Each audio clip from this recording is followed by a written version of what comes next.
ठीक है, तो चलिए हम लोग स्टार्ट करते हैं। एक पहला problem, find the net force on the block. ये नीट 2024 में सवाल पूछा था, ठीक है। और इसमें क्या है, ये इंक्लाइन प्लेन पे 2 kg का मास रखा है और 30 डिग्री एंगल पे। चलिए इसको सॉल्व करते हैं हम लोग। तो ध्यान दीजिए,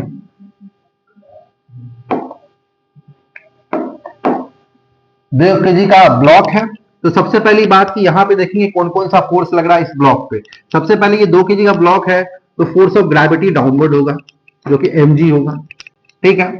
और ये जो 2 kg का ब्लॉक है ये स्लाइड नीचे करेगा, तो नीचे वाला फोर्स जो होगा वो देखेंगे। तो सबसे पहले ये mg फोर्स ऑफ ग्रेविटी है, तो इसका कंपोनेंट कर लेंगे। एक इस डायरेक्शन में होगा और एक इस डायरेक्शन में कंपोनेंट होगा।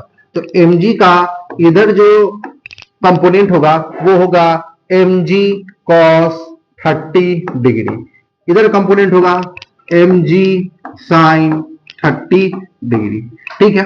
और ये mg cos को जो बैलेंस कर रहा है वो बैलेंस करेगा नॉर्मल, ठीक है। तो हम लोग यहां से कह सकते हैं ये जो नॉर्मल है वो mg cos 30 डिग्री इसको बैलेंस कर रहा है, ठीक है।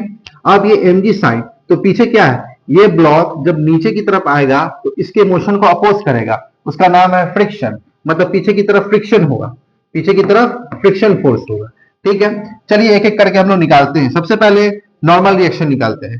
तो m जो है, मास दिया है 2 kg और ग्रेविटी का मान हम लोग 10 लेने वाले हैं। cos 30 होता है √3/2, 2 से 2 गया तो बचा ये 10√3 न्यूटन। मतलब ये नॉर्मल रिएक्शन आ गया हमारा, ठीक है। नॉर्मल रिएक्शन एक तरह का फोर्स ही है। अब यहां पे हम लोग निकालेंगे, ये फोर्स निकालेंगे कि ये 2 kg का मास अगर स्लाइड करता है तो कितना फोर्स से करेगा। तो F = mg sin 30 degree, 2 g का मान 10 है और sin 30 होता है 1/2, मतलब ये आ गया हमारा 10 न्यूटन। तो ये 10 न्यूटन से नीचे की तरफ आएगा, ठीक है। ये फ्रिक्शन फोर्स। अब फ्रिक्शन निकालेंगे क्योंकि ये जब आगे जाएगा तो पीछे की तरफ एक फ्रिक्शन फोर्स लगेगा, मतलब इसके मोशन को अपोज करेगा, रोकना चाहेगा। तो इधर हम लोग निकालने वाले फ्रिक्शन। तो फ्रिक्शन क्या होता है, फ्रिक्शन होता है म्यू टाइम्स ऑफ एन होता है। म्यू की वैल्यू दे रखा है 1/√3, 1/√3 इंटू नॉर्मल रिएक्शन कितना निकल के आया है 10√3, 10√3, √3 से √3 खत्म तो बचा 10 न्यूटन। मतलब फ्रिक्शन फोर्स भी जो आया वो 10 न्यूटन आएगा। मतलब इस डायरेक्शन में 10 न्यूटन, पीछे भी 10 न्यूटन। तो नेट फोर्स जो इस पे लगने वाला है ब्लॉक पे वो होगा 0। नेट फोर्स कितना हो जाएगा, नेट फोर्स विल बी 0।